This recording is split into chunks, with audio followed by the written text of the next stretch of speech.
All right, again, welcome this morning. We've been going through our speakers pretty well. I'm Bob Pace, one of the volunteers here of the Mars Society. And our next speaker right now is Kris Zacny, who's going to talk about drilling for water on Mars. Well, thank you. Thanks very much, everyone. And thanks very much to Bob for inviting me. How many of you read this book? Hands down. How many of you did not read this book? Okay, so almost 20 years ago, I was doing PhD at UC Berkeley in drilling on Mars, and this book was one of, in drilling on Mars many years ago. And actually, it was 2 decades ago because that's what Vada said. This book was one of the instrumental books guiding me how to do this and showing me that actually going to Mars is possible. And another person I want to acknowledge is Larry. Stand up. Larry was running a class called Mars 2012 because we were hoping that by 2012 we're going to have humans roaming on the surface of Mars. It was a great class and I learned a lot, and this was one of another inspiration point. And as a side note, those of you who lived in Manhattan, I had the opportunity to live there for a couple of years. There was a restaurant in Times Square called Mars 2012. And after 2012 was approaching, they changed the name to 2112. And then they went bankrupt. Yeah, it was a great restaurant. It was sort of underground, and all the waiters were Martians. You had caves. It was just unbelievable. We had absolute blast. But I want to talk about something that's dear to my heart. There are 2 things that I want to achieve in my lifetime. First one is hope to find life on another planet. And the second one is to sustain human presence on Mars. So this is the human presence on Mars, and this is the topic I'm going to cover today. In situ resource utilization is a term given to essentially living off the land. And a lot of people associate ISRU as mining water and doing this kind of stuff. If you think about it, ISRU is being done now every single day. We're harvesting solar energy for our satellites. Harvesting this energy is some type of ISRU, but most of the ISRU I'll talk about here is to do with volatiles and specifically water. Why are we doing it? Something that I never learned when I was an engineering student. They never tell you that everything comes down to money. The difference between great engineer and not so great engineer is that great engineer can do stuff on a cheap. Anyone can do stuff if you have a lot of money. So ISRU makes human settlements possible, okay, makes it cheap enough. If you consider how much mass is required to launch from Earth to put 1 kilogram on the surface of Mars, this is so-called gear ratio. It's 226 to 1. For every kilogram that we put on the surface of Mars, we need to launch 226 kilograms here on Earth. So now, if I have a gizmo that makes 1 kilogram of water on Mars, you do not have to launch 226 kilograms from the surface of Mars. If I have a gizmo that makes a ton of water on Mars, I don't have to launch 226 tons from the surface of Mars. The way to think about it, it's sort of imagine you're driving to New York City. It's 2,500 miles, and there are no gas stations on the way. So you go there, and there's no gas station in Manhattan either. So all the fuel you have to bring with you to come back to LA, that's around 2,000 pounds of fuel. So now imagine there is fuel waiting for you in Manhattan. So all of a sudden you don't have to drag 2,000 pounds of fuel with you in your car. You can just drag 1,000 pounds of fuel, and the other 1,000 pounds of cargo you can bring your family along. So this kind of stuff makes sense for us if we here on Earth, but it should start making sense for us when we do exploration. The vision that SpaceX has, big settlements, colonies on the surface of Mars will not be possible without ISRU. The basic two fundamental commodities include water and oxygen. Water you can grab from the ground. Oxygen you can recover from CO2. And you have a couple of markets. First one is life support, sustain human-present oxygen and water. Propellant, methane and oxygen, and that's why SpaceX is developing methane oxygen rockets, because you can actually get methane on Mars. Energy, fuel cell, so during a night when there's no solar power and the batteries are kind of running low, you can kickstart your fuel cells. And obviously for agriculture, and those of you who have seen Martian, they know what I'm talking about. When it comes to water deposits, you can divide all of these water sources into 5 major buckets. First one is liquid water, okay? And there is actually liquid water on Mars. Second one is ice, and it can be divided into pure ice and the ice-cemented ground. Then you have hydrated minerals, clays and gypsum. You also have water in minerals in a regolith. It's not very much, but you still have some of this. And then you have atmosphere.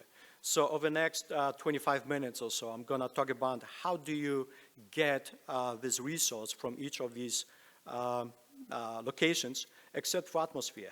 Energy required to recover water vapor from atmosphere is extremely high because you do not have a lot of water vapor in the atmosphere. Let's look at the liquid water. Just a few weeks ago, we discovered liquid water on Mars. A mile below South Pole ice cap, there are lakes. There's a couple of them. They actually are saturated with salt, hypersaline, and they could be somewhere between -74 centigrade and -10 centigrade. And what I was talking about, search for life on Mars. This not only could be a resource for us, water, but could be also potential target for astrobiology. What you see at the bottom is a sort of upside down because it's a South Pole. You can see surface and then these blue layers. These are all lakes discovered by Mars Express just recently. So Mars, all of a sudden, is getting very, very exciting. So the question is, how do you go there? How do you mine? Well, to figure it out, let's bring our attention to subglacial lakes on Earth. Just recently, also, we found saline lakes on Devon Island in the Arctic. There is something like half a kilometer of ice, and underneath this ice, we have lakes. This is something just recently discovered. So all of a sudden, we can go to Devon Island, drill into these lakes, and learn how to do drilling on Mars, just because we go in this analog location. Another good spot is Lake Vostok.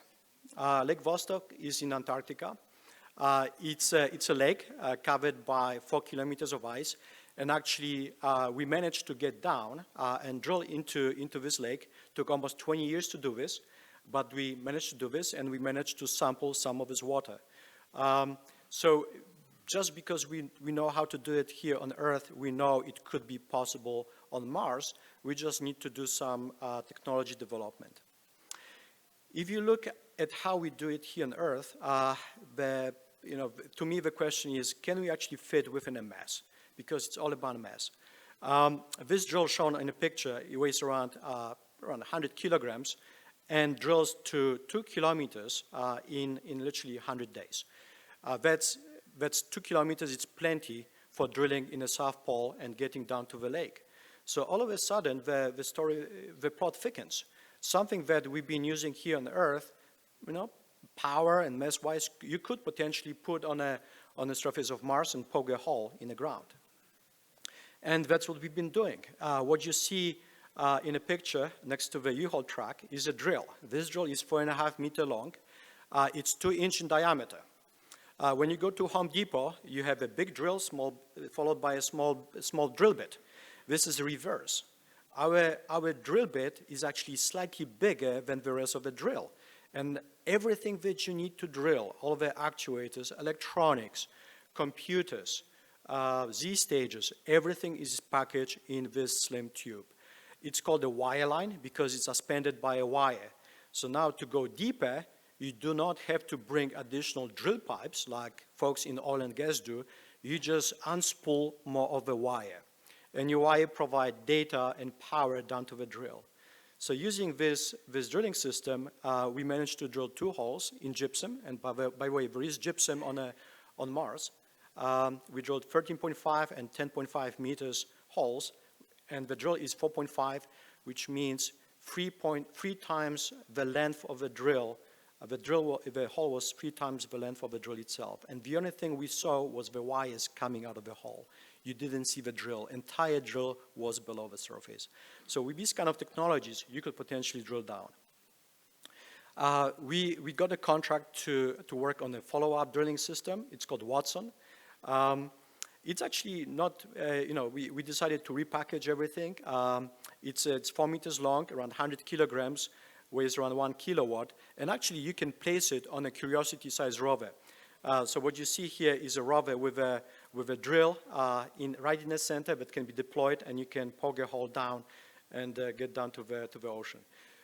We're gonna go to Greenland and next year and drill 100 meters as a sort of demonstration that something like this could potentially be possible.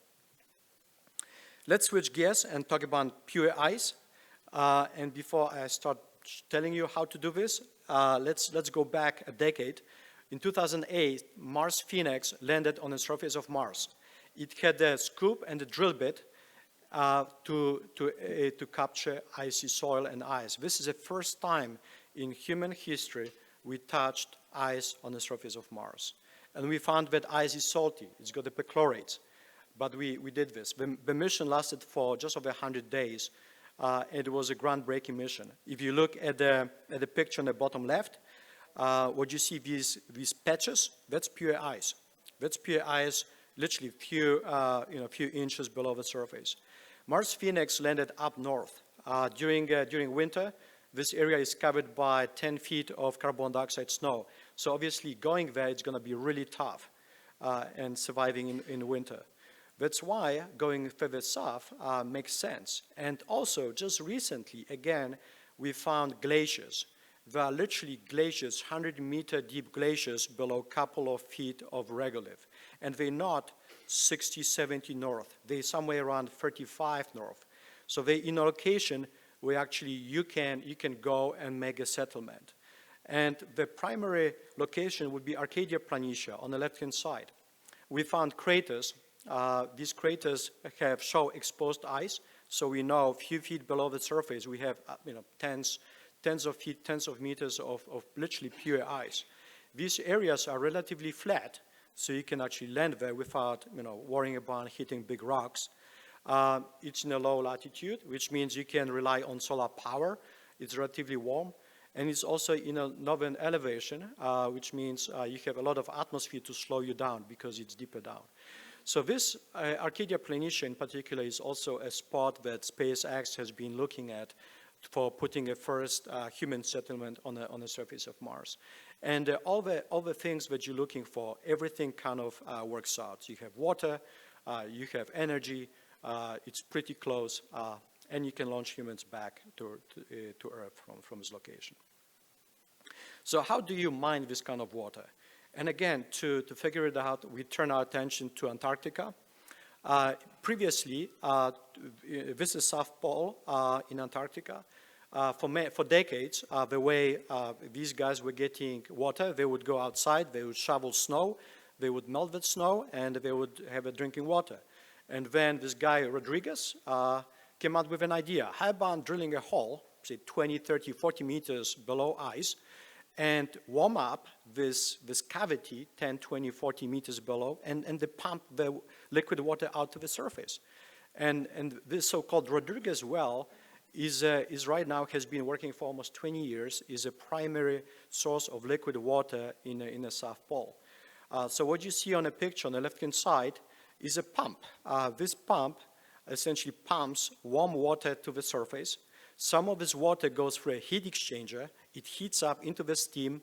This steam goes back to the hull to heat up and melt additional layers of ice. It's sort of like a fracking in the oil industry. You're pumping liquid down and then you're pumping all up. It's a similar thing, all right, here, and it works. And as a side note, the temperature that this rod well is working at around -50, -60 centigrade is very similar to the temperature that we're going to see on the surface of Mars at exactly the same depth.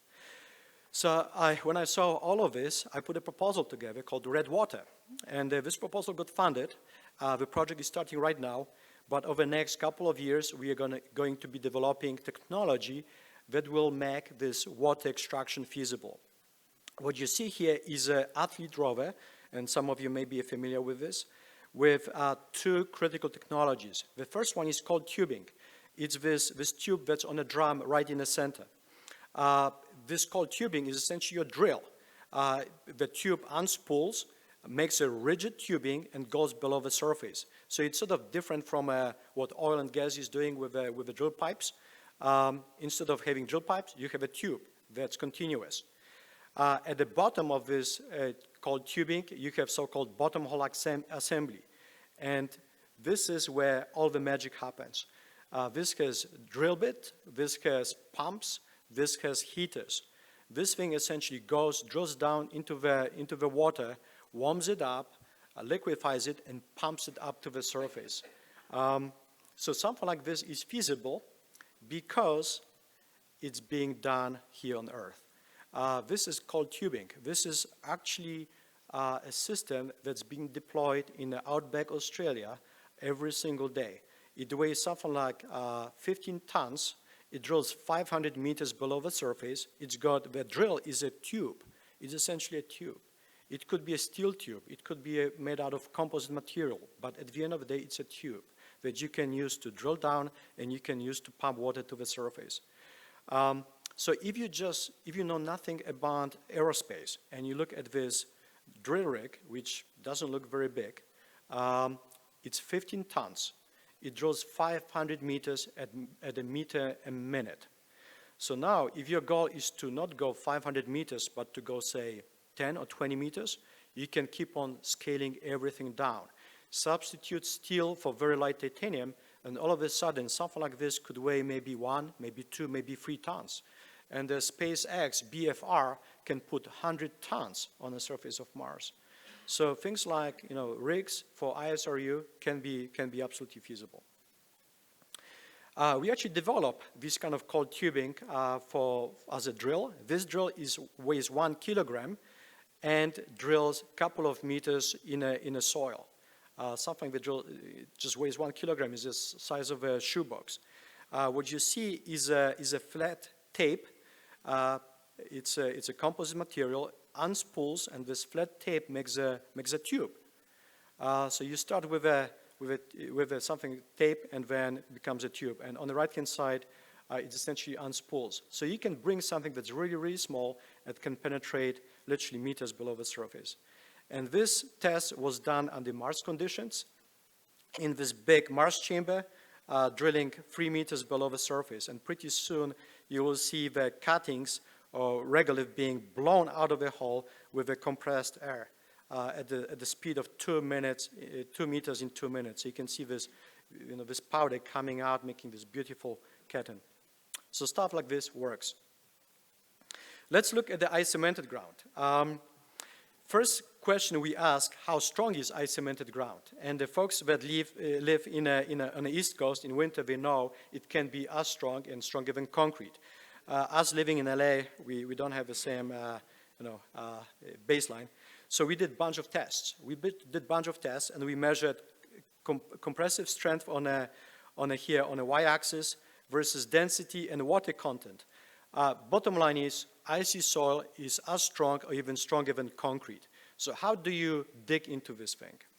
Well, we know that we use jackhammers to dig into concrete and break it up. So we thought, hey, how about using jackhammered percussive digger? So instead of having a jackhammer, you have a scoop and you're pounding it into the soil. We ran a couple of tests to see if it works. And here it's no percussion, and here it's with these percussions. And just visually, if you look at what's happening, you'll notice that if there is no percussion, you're pushing up this huge layer of soil, so your forces are really high, whereas without percussion, because you're breaking up these layers, the amount of soil that you have to excavate is much lower, so the forces are much lower. We tried to do the same thing with a saturated icy soil, and this is the scoop with something like 4 or 5 joules per blow hammer that slowly is going to try to dig into this icy soil, and you'll see with something like 3,000 to 4,000 newtons of force. That's as deep as we could have went. That's it.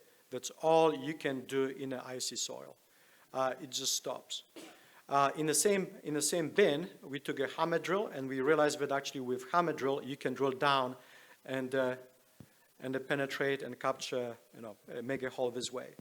So we decided to go back and develop a water extraction system that's based on a drilling system. It's a coring tube, shown right over here, that drills down, creates a core, and on the inside you heat up the core. So you don't have to bring the core to the surface. It stays in a subsurface, you heat it up, you volatilize water vapor, and this water vapor comes out and is being captured on a cold trap right over here. We put the scoring system on a small rover. This is a resource prospector rover at NASA Johnson. That's our drill. This is our water extraction system. We drilled into limestone to see how it works. We drilled down to 50 centimeters in 10 minutes with like 120 watts of power. We also drilled in ice. This is our ice block in a freezer. We managed to get down to 1/2 meter in literally a couple of minutes with 100 watts. So something like this is definitely possible. Let's look quickly at hydrated minerals. The baseline is gypsum. It's got 2 water molecules. So now, if you can mine this gypsum, heat it up, you can actually extract water this way. And something like this is done here on Earth. We mine gypsum for many uses, but the way it's being done is you drill blast holes, you put explosives. You have a lot of fun watching how this thing explodes. I'm not sure how many of you have seen huge explosions. It's just a lot of fun. You put it in a transport loader, you crush it, and then you go through a calcination process. You essentially heat it up, you extract water, and you get the powder. And this powder is used for agriculture, for wallboard, and things like this. We realized it's going to be really tough to do this stuff on Mars, especially with explosives. So we developed another process. Essentially, this thing looks like a snail, but the idea is that you inject warm water into gypsum, you dissolve it in situ, so there is no drilling involved. You're essentially using this pressurized hot water to dissolve it, to break it up, and then you pump the slurry into a processing plant. And this is something that we're doing with Michigan Tech. This one shows breaking of gypsum underwater with water jetting. Breaks up very, very fast because gypsum is not super strong. And here is recapturing water through this sort of calcination process. So these kind of technologies could be used on Mars for gypsum. And then lastly, how about regolith? The regolith is pretty easy. You just have to mine it. You put it in a pressure cooker, you heat it up, and you extract water. And there has been a couple of ways to mine it. The first one is a razor. It's a pretty cool sort of bucket excavation system. It's got 2 buckets on either side. It was developed at NASA Kennedy. Actually, I see Tony right over here that was part of this. It has 2 drums on either side, so as it mines, these excavation forces are counteracted, so net zero forces. In the middle, you have sort of percussive sonic scoop, and right at the bottom is a pneumatic mining system. That's something that we developed back in Berkeley over 20 years ago, working with Larry. So something like this, is at very high TRL and exists. So to conclude, without ISRU, there is literally no human exploration. There is many ways to do this, and there is a technology that's being developed right now to do this. And before I end, I want to point to the student competition run by NASA at Langley. Every year, there is something like 12 teams, student teams coming and competing for the prize, and they have to drill through regolith, drill into ice, and extract water. And whoever extracts more water wins. So it's a really, really good learning, learning process for myself. I'm looking at all these different ways that students can come up to mine the water. So with this, I'd like to thank you very much and open room for questions. All right, any questions? I have two microphones on each side of the room, so here's your first one.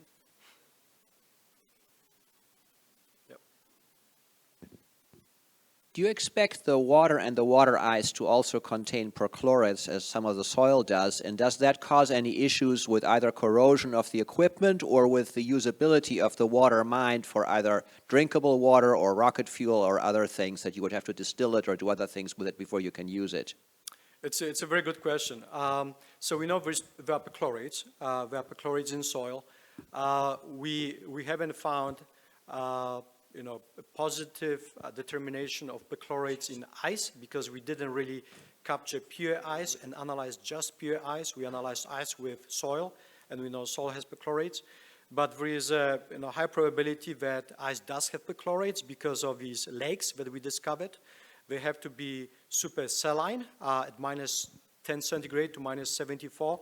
So very likely water or ice does contain perchlorates. And yes, one of the biggest problems is cleaning of water, okay? One of the biggest problems is trying to clean it up, process it in such a way that, your equipment is gonna last for a given amount of water. Just a side note, NASA requires 16 tons of water, okay? 16 tons of water, that's it's a sphere 3-meter diameter. It's not very much. SpaceX requires 100 tons of water. So that's 10 meters by 10 meters by 1 meter. For us, it's going to be 30 feet by 30 feet by 3 feet. It's not very much, right? So you can just look at the technology that we have right now, do some changes to material type, but I'm pretty positive that when it comes to equipment, we should be able to do this kind of stuff because we do not have to mine millions of tons. Okay. We got two questions over here. So how much energy do you need for your drilling machines? And I believe it's going to be big. So where do you plan to get this energy? Like solar energy or nuclear? It's a good question. So energy required to drill is a really small fraction of the energy required to essentially melt ice and pump it to the surface. Most of our drills are capped to around hundreds of watts. The motor is designed for up to 1 kilowatt. But when I saw BFR on the surface of Mars, and I was told that this thing can put 100 tons of mass, and we're gonna have literally these huge solar arrays rolled out to give us whatever power we need. I realized that the paradigm is changing. Okay, we should stop thinking MER curiosity. Things are changing. Thanks to BFR, what it can put on the surface of Mars, all of a sudden, drilling 10, 20, 50, 100 meters is feasible, okay? I can put 10 kilowatts because I can put system that will generate this kind of power, and I can put motors big enough to do that. Is the student competition open to international teams? Currently, no. So it's not like a competition that Mars Society is running in Utah. Here you need to be associated with a U.S. university, and it's also on NASA Langley premises. But so like foreign nationals, they have to be escorted and so on because there are some foreign nationals running the part of this competition. But right now, no. But maybe in the future, this will change. Okay, that will conclude. We got one last speaker right there. That would be really cool. It will make Vlada's job much easier. So first thing we're gonna do is poke a hole, taste the water. Okay, we're gonna taste it. We're gonna find out what it is, how it tastes. We're gonna figure out how to clean it. Concerning probably your question is to do with planetary protection, I presume. Yes, that's a big question. Now, the Mars, if you go back to Mars Phoenix, it had to go through dry heat microbial reduction. So everything that went down to the surface, touched ice, had to be sterilized at 125 centigrade for 24 hours. The stuff that's going to go below the surface will have to also be sterilized, okay? But the stuff that goes below the surface, it's not a lot of stuff, okay? It's not a lot of stuff. It's a drill that's a couple of inches diameter, couple of meters long. And this part can be put inside a bag, right? In a biobarrier, so-called. It could be opened up, and only this part will go below the surface and touch water. Everything that's above the surface doesn't touch water, so doesn't have to be sterilized, doesn't have to go through DHMR. And as a side note, some of the components that we develop for this so-called bottom hole assembly that goes into ice, electric motor, this stuff works at 500 centigrade. We actually developed it for Venus exploration. So you don't have to tip top at 125 C for sterilization. We can go all the way to like 300, 400, 500 C and kill everything that's on the surface. Okay, this will conclude the questions here for Kris Zacny, Drilling for Water on Mars.